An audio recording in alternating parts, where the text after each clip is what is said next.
Your Steve Jones Show podcast is loading now. The Steve Jones Show podcast is sponsored by Sunbury Motors, North 4th Street in Sunbury, and Sunbury Motors Kia, routes 11 and 15 in Hummel's Wharf.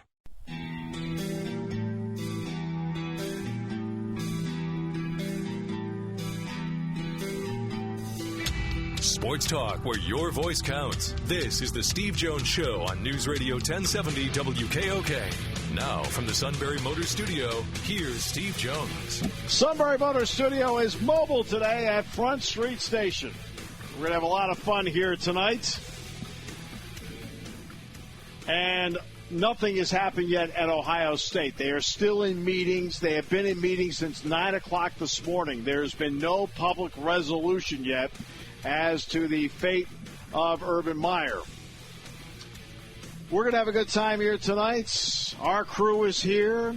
I've also been thanked by several people in the area that now understand the voting record of one Danville individual.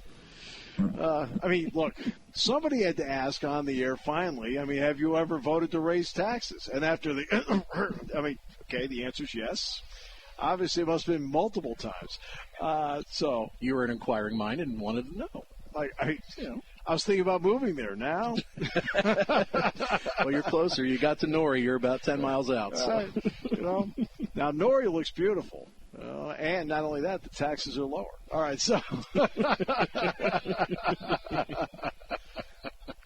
All right. There's been no resolution yet on Urban Meyer. He did attend the meeting at 9:30 this morning.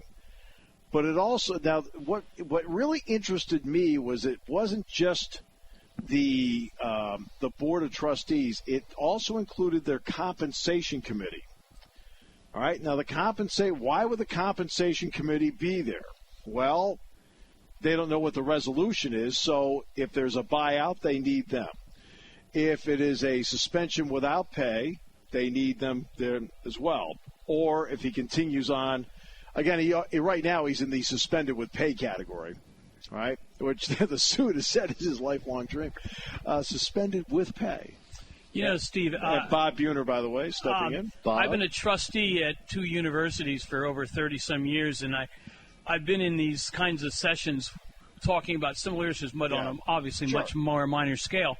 The thing that fascinated me about this whole arrangement this morning was that the Board of Trustees at Ohio State University started out in a public meeting at 9 o'clock, went into executive session. Within seconds. Yes.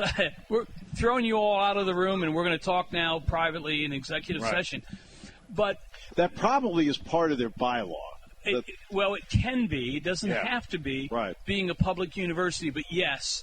And then the announcement also said that at the conclusion of the executive session, it would be up to the president of Ohio State to make any decision that would affect whatever it is they were discussing in executive session, which is somewhat baffling to me in that the Board of Trustees has ultimate power over a president, and what they say will go. Right. But I guess what they're really saying is it'll be up to the president to make the announcement.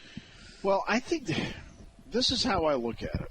All right, if you take each incident unto itself, and it's handled unto itself, okay. But here's the problem you have. The timeline really throws a lot into question here, okay? Now, it's not Ohio State, but it's Florida, right? The Myers, as a couple, know about the 2009 incident. They know about it. Okay. Despite the 2009 incident and knowledge of it, when Urban Meyer, who takes a year off after the Penn State Outback Bowl game, that was his last game at Florida, he's out for a year. And then in 2012, he takes the Ohio State job. He then, as one of his hires, brings in Zach Smith, already with knowledge of an incident 3 years earlier. So the question is going to be, was there any vetting done by Ohio State about the hire of this assistant coach, or did he have total control over what assistants he brought on board, regardless of vetting? Okay, that's just a question for them. That these are answers we do not have. All right. Now, it doesn't matter what order it happens in at this point. There's a 2013 DUI. He says he did not want to tell Urban Meyer about it and didn't. All right? Now, that one I'll take his word on, but I don't get how that one didn't make the police blotter. You know, of some sort. Why didn't it's public record? Right, it's a public record thing. Now, it may have been put into a different category, but even in a different category, it's public record. They put everything out there. Of course. Right? So I'm going to bypass that one, saying, that the head coach doesn't know anything about it because obviously the employee is doing everything he can to make sure the boss didn't know about it. Okay. Now we get to the next two. The one that everybody knew about originally, the 2015 incident, and it doesn't matter what order. But the story that Brett McMurphy wrote about what was delivered to the office, using I don't know if he used a company credit card or not. I think he used a personal credit card, but it was delivered to the office, and he also used an Ohio State phone. Okay, but go further into the story. The key part to me, the entire story, is not the part that gets the clicks. The key part of the story is, oh, wait a minute, a female staffer had to be reassigned because of being with him. Right? So now you've got three things where every single time the person stays on their career path, lays waste to others around him. Okay, you're going to tell me that the female staffer was probably had a lifelong dream of working in a sports office and so forth, is working with Ohio State football. Yeah. But she's fine. She got transferred someplace else. She's still making it. No. Again, on the tree, she would be, quote, the subordinate on the tree. He stays in his career path. He lays waste to those around him. Oh, and by the way, the same supervisor keeps him on the career path. That's a big problem. On the other hand of this whole argument that has to bear into the decision-making process, Steve, is this.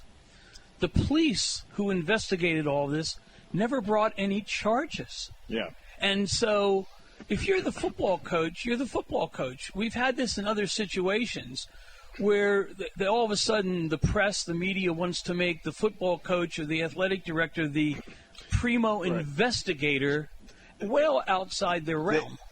Football coaches, all right, are employees. Exactly. Okay? You just talked about, and you prefaced this by talking about the president's going to make the decision, oh, wait a minute, the president's under the board of trustees. Right. Well, the football coach is under the board of trustees, under the president, under the athletic director. I don't care what name. He's more powerful than Gene Smith. No. The business tree says he is not. And he is not. And it's not his job to investigate. It's his job to report up the chain, which it sounds like he did on the 2015. Yes. Okay? But the problem is the combination of everything. Yeah. Why does this, what in the heck does this guy bring to the table where he can stay in his career path and they're reassigning somebody here, they're bypassing that there, and you have to ask yourself, okay, why was there a restraining order on him? Because that's what ultimately got him fired, because he violated the restraining order, because he was supposed to meet his ex-wife at a neutral location to drop off his children. Yeah, and that's a common thing. That's standard. But then he couldn't find her, so he took them to the driveway, violated the order, and that, okay, what? You don't know that at Ohio State? You don't know that? If the Myers are so close to the Smiths, they don't know there's a restraining order? Yeah, and the other part is simply this. Those civil restraining orders, protection from abuse orders, are civil matters, not criminal. Right. My question is... But you still have it. A guy on your staff has that. Exactly. A guy that is recruiting people for you has a restraining order on it. There are two things... that, to me, are missing from the initial press reports that came out when this happened. Number one is, what does the contract language precisely say in Urban Meyer's contract on this point of reporting things?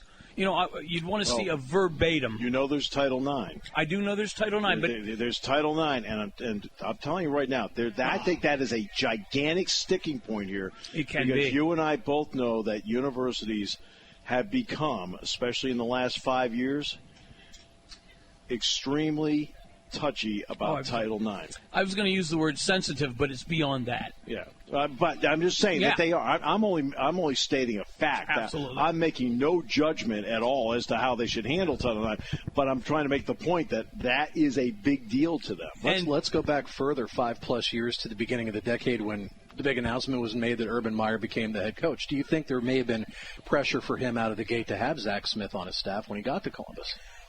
No, there would be no pressure on him because he's Urban Meyer. I understand the question because he's Earl Bruce's grandson. Yeah. But Urban Meyer is walking in there with 2 national championships. Zach Smith's is an adorable add-on. Well, the second question I have along those lines, Steve, is what exactly does this assistant coach bring to the table that it's worth protecting him or apparently protecting him? Is he like the number one recruiter for Ohio State now? Is he the guy that goes back and just checks on what's for lunch in the coach's room? What does he do or bring to the table that is so worth protecting? Look, have they had good wide receiver cores? Yeah. Are they the cradle of wide receivers? No. No. I mean. Exactly. I mean, they're not the cradle of wide receivers. I mean, they've had good ones, and obviously, like a guy like Devin Smith's a good player. Jalen Marshall didn't really do a lot. DeAndre Wilson didn't do a lot. Yeah. I mean, Paris Campbell, I'm still kind of waiting to see what they're going to do with him. They moved him to H-back this year. Right. I was thinking, Steve, before we started the show, we should probably have an Urban Meyer over and under on this thing. Well, there is already odds put out. That's what I mean. There are odds put out as to how it turns out today. There was that he gets suspended. He gets suspended with time served. How many games? 2, 3, 1. More than 4, will the suit take over as the head coach? I mean, there's all sorts of stuff. Exactly. That's a 3-1, I think, right there, that the suit will be the next head coach at Ohio State. Well, we were kicking around before we went on the air. We would have thought there had been an official announcement or at least a press conference by now. Right. But you brought up a great point earlier, talking about the various cycles that this process has gone through today. So no surprise by you so far that there's not been an announcement? On the other hand, this is not the Manafort jury that went 4 days either. This should be a pretty straight. There's not like they're going through piles of evidence because they don't have to. It's not a trial. In these areas, Steve, there's no such thing as the coach has to be guilty beyond a reasonable doubt and all that. Right. There's no guilty or acquittals. It's whatever they feel. Well, yeah, whatever they think is. And look, the university is always going to protect the university first and foremost. I don't know how many trustees they have. It's a large group. I do know that. Let's just pick a number. Say it's 20. At least. Okay. You're going to have 20 diverse opinions in the room. Yes. They are not going to be a lockstep in there, and it could be a pretty deep argument in there as to how they feel how to handle it. It'll be a passionate argument, too. The one thing to think about is let's just pretend we're in the room, we're Ohio State trustees, and we're looking at the schedule, and we go, okay, let's see. The 4th game just happens to be Penn State, or 5th game. Do we do a 4-game suspension? Do we do a 6-game suspension? Do we bring them back for the Penn State game, or if we're going to, suspend them?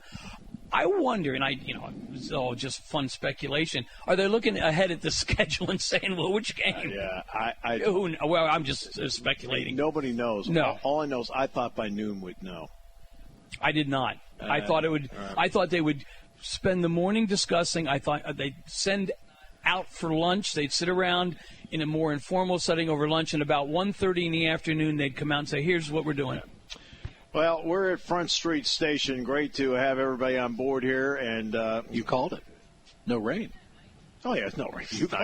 Not be an issue today. You called it. But we're enjoying it. I'm having a glass of water. You're having a glass of water. And somebody who claims they've had a hard week's on their 8th drink. We'll come back with more in a moment here on News Radio 1070 WKOK.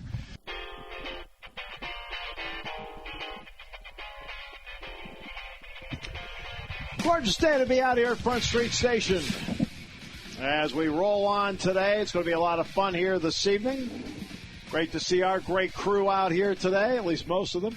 And we're just having a good time here today. Bob Buehner's alongside Sean Carey. As we continue on, Penn State football is going to get rolling with its season coming up in a mere 11 days. High school football gets underway 2 days from now. The August 24th opener, including Shikellamy playing Danville. That would be great. It'll be on News Radio 1070 WKOK. Also, we've got Lewisburg and Selinsgrove. You'll hear the Lewisburg broadcast on 100.9 The Valley, and Selinsgrove, you'll hear the Seals on Eagle 107. So, I think that's a great game to start off the season. Selinsgrove, who lost their premier quarterback, Logan Libby. He's up at Bloom University. They lose their top two wide receivers in Jared Inch and Ricky Cope. Yeah. And not everybody can get into Bloomsburg. Exactly. And plus Selinsgrove lost their all-time sack leader, Tony Dressler. He's going to Lock Haven. So I think that's going to be a great one in the Danville Schick game. I get the Kevin Hurst scouting report. He has no idea what's going on. The Danville scouting report. I asked him the question to preview the game. He Danville this, Danville that, Danville this. Right. Well, what about the team you broadcast for? Suddenly out of nowhere, the sound, somebody Simon and Garfunkel. Sounds of silence. I don't know.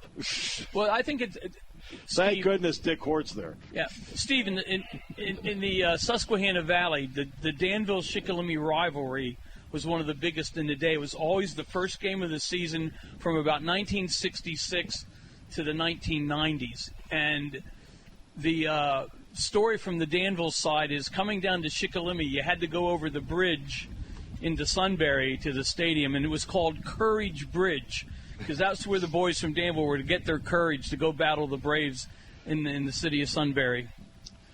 Well, some people find salvation in liquid courage. Yeah. All right, and there he is. Not the word courage, though, because Coach Hort's a Danville fella. He worked for my father back in the day. Well done. So we'd consider him a spy. Not using the word courage, though, but for years and years, Lewisburg and Selinsgrove would scrimmage. And they would scrimmage. They wouldn't play a game. This is the first time now they get a chance to play a true regular season game. And I think early on, the first couple of series, we're going to find out toe-to-toe Lewisburg is going to be able to stick with the Seals. And then Bucknell's going to open up here coming up on the 1st. Yep. And, they have Bucknell's a really tough schedule. I mean, that is not an easy schedule. Penn's the third game of the year at Franklin Field, for goodness sakes. Absolutely.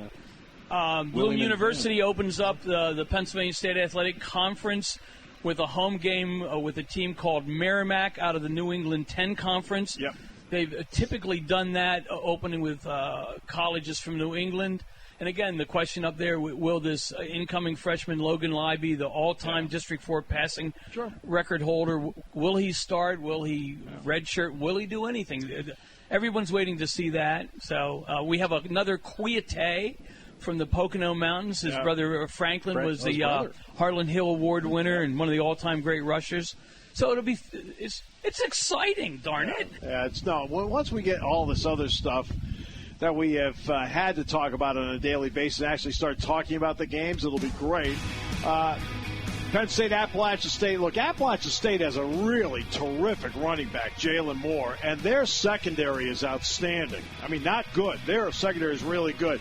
But after having a 4-year starter at quarterback gone, changes the equation. Those of you who want to get a rundown on the Shikellamy Danville game, the suit will be about a block and a half from here and kind of handle the crowds. Yeah. Kind of hand signals that. Yeah. Huddle in. Huddle in. Huddle in. You think the show's number one. All right, terrific. Okay, we'll come back Front Street Station as we continue with more in a moment here on News Radio 1070 WKOK, the Sunbury Motors Studio, mobile today. Bob just bought a car today from Sunbury Motors. Absolutely. Taking your calls at 800-795-9565. This is the Steve Jones Show on News Radio 1070 WKOK. Now from the Sunbury Motors Studio, here's Steve Jones. All right, you can confirm this. I checked my email just moments ago. Okay. And I got this email. How to handle rogue employees. Unbelievable. No joke. Not a coincidence. How difficult is it to handle a rogue employee? Jamie? You can tell by the cut of his clothes there haven't been a lot of sales. All right, so. Okay, we're at Front Street Station. Great to have you with us here today. I noticed. How many of those are you going to have, by the way? It's only four so far? That's great. I advised him what the legal limit was, and he doubled it. And it's 5 o'clock somewhere. Yeah, look at a guy like Matt Catrillo, responsible young guy, understands he's got to drive home when he's done. I mean, right? Allegedly the person that sets the example. Yeah. All right, so college football season's coming up. No resolution on Urban Meyer yet. There are a few things that are interesting, and let me give you one that is one of the rules. Now, we talk about the red shirt rule extensively, but starting October 15th, any student-athlete, especially in football, can walk into the coach's office and say, I'm transferring. Within 48 hours, that player's name must be put on a database. That's it. LSU had 4 guys vying for the quarterback spot. 2 of them decided to transfer. Well, one of them comes out today and says, they gave me a list. Now, it's not October 15th yet. They gave him a list of who he couldn't transfer to. It was everybody in the SEC West, everybody in the SEC East, and the other 4 teams that are on their schedule non-conference. So that would have been per Ed Orgeron, correct? Right, Ed Orgeron. Okay, now let's get to this. It's 9 days before they start the season. Right? The concern is he transfers someplace. He's grad, by the way, so he can play right away. Now, he's not going to win the job in 9 days, okay? Especially if you are an LSU quarterback transfer. If you couldn't win that job, what job are you going to win? All right? But the fear was that he would tell the opponent what he knows. What he knows. All right? He'd start memorizing the playbook real fast, supposedly. Now, it's the worst thing, Matt. You deserve that. Enjoy that. No, guy that works as hard as you do, works as hard as you do. I mean, there's no life of leisure for you, none whatsoever. He'd make a great play-by-play guy, wouldn't he? I think so. Yeah, terrific play-by-play. He's guy. good. No, I mean, I've heard you're really good. I mean, you're probably the third best guy we have in the staff doing the games. All right, so here's your opportunity, because we're 2 months out, to make your organization just look good and not panic. No, why? They can't get out of their own way. Well, don't you think that's, Steve, goes back to head football coaches thinking they are master gamesmen, and this is all one big game, and this is all putting the pieces of the puzzle together and playing with people's heads, so to speak. It's a gamesmanship. Oh, sure, but you know what really kicked it into high gear? It was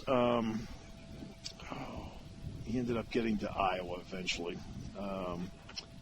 but he was redshirted for Bo Ryan. Basketball player. Yeah, so now he wants to transfer. He redshirted, he looks around and he says, I don't know about this. So he's going to transfer. Bo puts down the other 11 Big Ten teams he can't go to, because at this point Nebraska's in, Rutgers and Maryland aren't. So the other 11, every ACC team, okay? Because we might play one of them in the ACC Challenge. The odds of Wisconsin playing Boston College might be long. Yeah, like about 8%. He put 24 schools down he couldn't transfer to. You know, since you know, Steve, that I'm sort of on the law school side of looking at sports from time to time and chatting with you about it, I wonder how lawful that is for a coach or a school to say, oh, you You don't want to be here at this university and get your great education, but you can't go to 25 other schools in the United States of America and play football. I wonder if there was a challenge to that, where that would go. Well, what happened was in the end he did transfer to Iowa, which was obviously on one of the schools that was on Bo's list, because there was such intense pressure put on Bo. Like, this is absurd. Yeah. And the kid grew up in Iowa, by the way. So Drake, Iowa State, they were on the list. Sure, Northern Iowa, et cetera, et cetera. Right. And so there was such intense pressure put on Bo Ryan over this that finally just relented to go and do whatever he wanted. Now, the kid ended up being a good player, by the way. He was a good player. He played very well. He was a double-digit scorer, the whole thing. Fine. Yeah. But, that's what I think was the starting point on, hey, wait a minute. You notice there's been far more leniency on transfers, far more leniency on grad transfers. In fact, Indiana had a wideout to transfer to Pitt. He was supposed to sit out this year. Tasir Mack, last week got clear. He's going to play for him. He'll play for him right away. So you have far more leniency on that. In college football, there were, in 2011, 17 grad transfers. Last year, there were 200. Oh, I think it's the going thing now. I think everybody's all those guys that were sat 3 years behind a starting quarterback or a linebacker. They've got one last hurrah. They've done their academic classroom work for their undergraduate degree, and they've got 1 year left. My goodness. Yeah. Let me go to a place where I can go out in style, hopefully. Well, that's why when I look at Miles Sanders and I look at Tommy Stevens, I see two guys that buck the norm. Yes. And let's start with Miles Sanders. Patience is not a virtue today among some of the younger players out there where, quote, I wait my turn. Let's face it, in your profession, working your way through the ranks, you had to repeatedly wait your turn. You sit third chair, you sit second chair, finally you're allowed to be a trial lawyer, etc. You gain experience. You don't get thrown into the mix right away. Absolutely. Every profession is that way. Shawn, along the way, had to wait his turn to work his way to get what he's doing today. I had to wait my turn to become the football play-by-play guy at Penn State. So, everybody that has accomplished something did not automatically get it. They had to wait their turn. Well, today, especially in sports, you don't see the willingness like there were in the old days to wait your turn. Oh, we've got Charlie Pittman, so Lydell Mitchell has to wait. Oh, we've got John Cappelletti, right? Tommy Donchez has to wait. And that was like that all through time. Blair Thomas had to wait behind DJ Dozier. Had to wait. Yes. Okay? Well, Miles Sanders is behind a generational player. Okay? And the generational player, of course, is Saquon Barkley. And that is not this segment of our show is brought to you by our good friends at Norfolk Southern. Yes. All right. Norfolk Southern, pulling trains since 1892. All right. Great to have him by.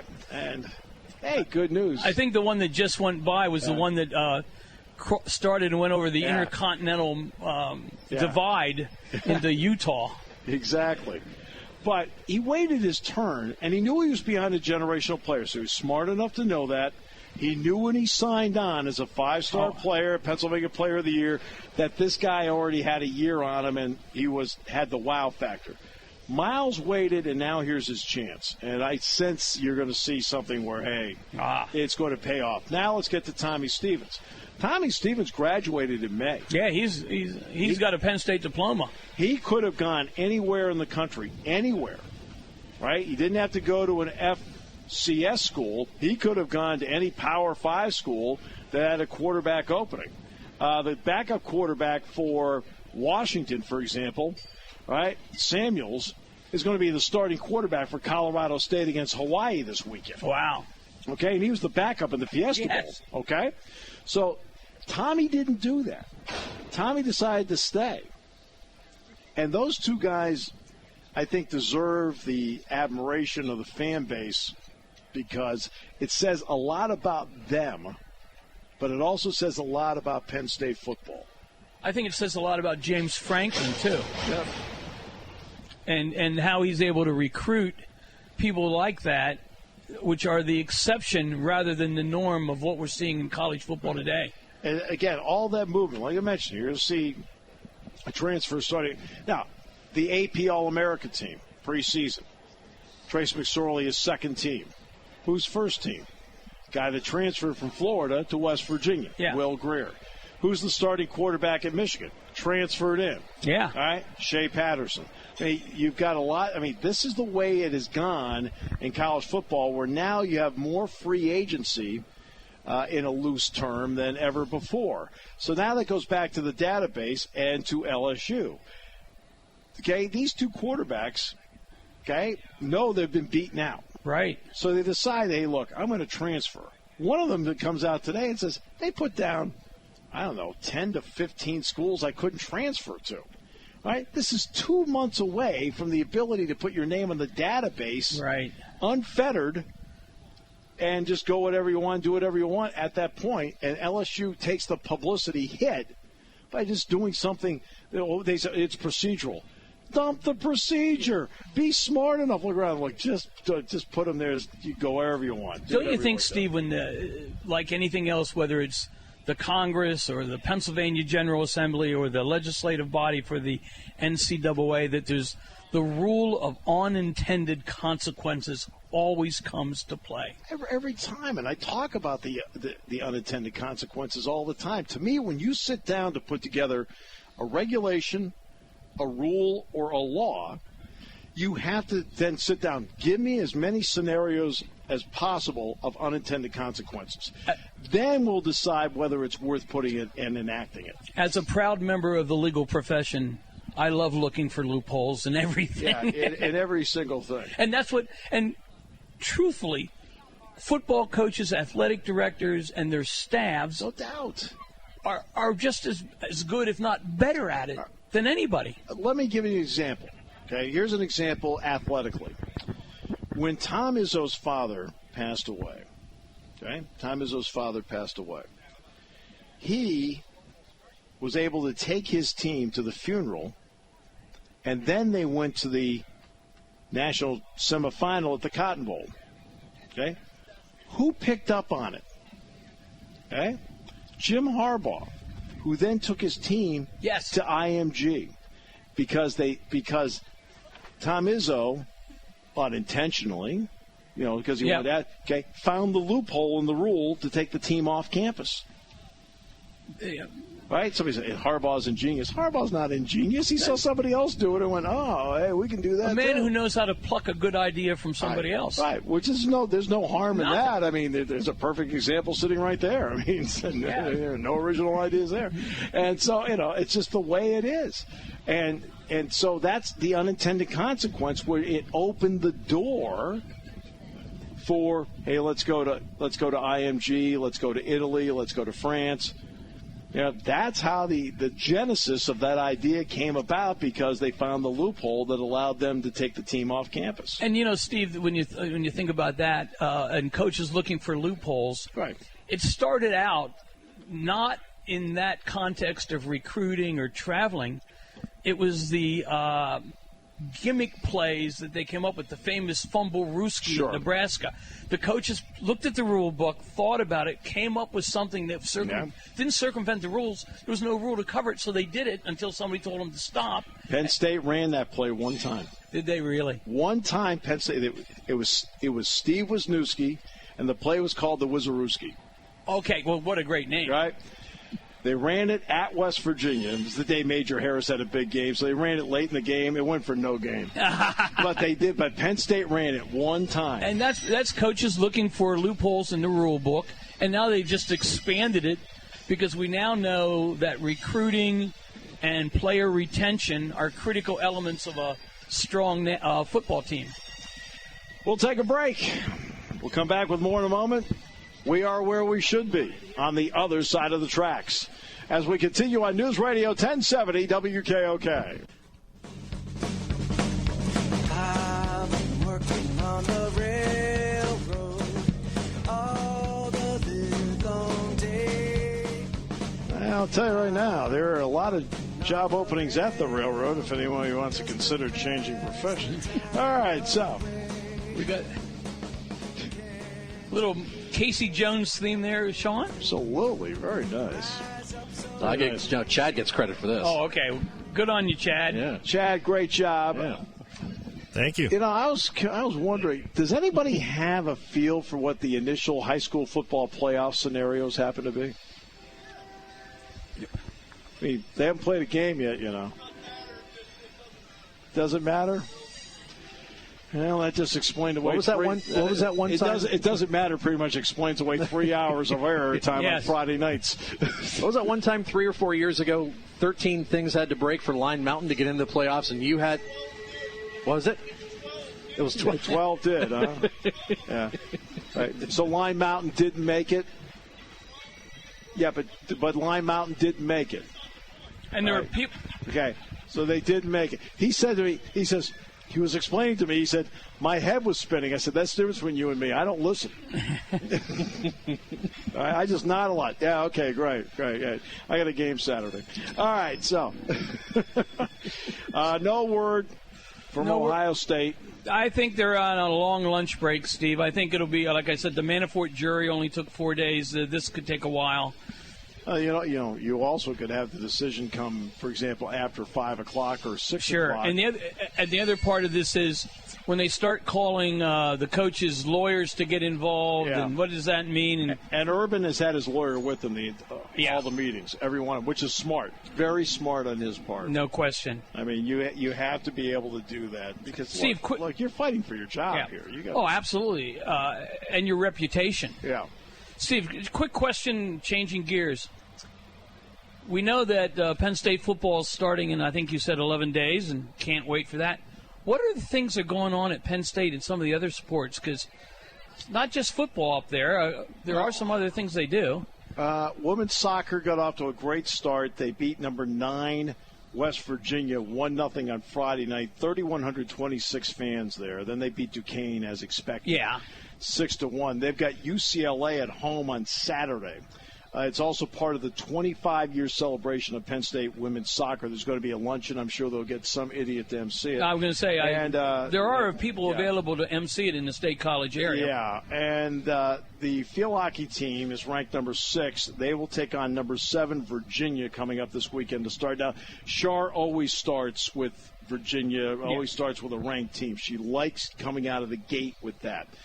Meanwhile, women's volleyball gets rolling on August 31st. They're going to be one of the top 4 or 5 teams in the country coming in. I was at their practice. I've been to their practice and a men's soccer practice, and I tell you, he has a really good-looking athletic team that can really move, which helps. They'll play a really good schedule. Obviously, Nebraska is going to be one of the favorites in the conference. The defending national champions, really good. Men's soccer, Jeff Cook's the brand-new coach there. He wants to play an attacking, go-for-it style. He really wants it always to be 11, either with or against the ball. That's what he wants. And, he's got an interesting team. Danny Marks is back.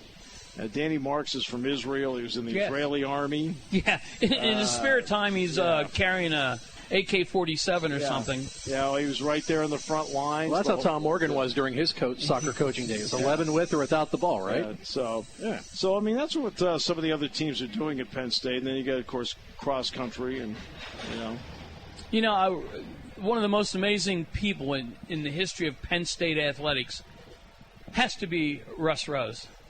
An unbelievable man. This is 40 years now for Russ Rose.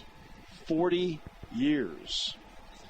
I've been with him most of it, obviously. Russ has a way of doing things, and Russ does not deviate from how he does anything. I love that clipboard notebook he has right there in the corner. Well, Russ says, look, everybody's keeping stats. He says, I keep my own stuff. So I trust what I write down and what I see and what my standard is as to why I'm writing down what I write down. Russ is a special guy. Doug Birdsong is here. Birdie. Dougie. Boy, the voice of Bucknell everything. It'd be great to share the stage with a play-by-play guy. All right. We're at Front Street Station, where today's show battles the trains. The trains seem to be doing quite well. I don't know if they're doing quite. I mean, this one's just sitting there by himself. What is this, a training run?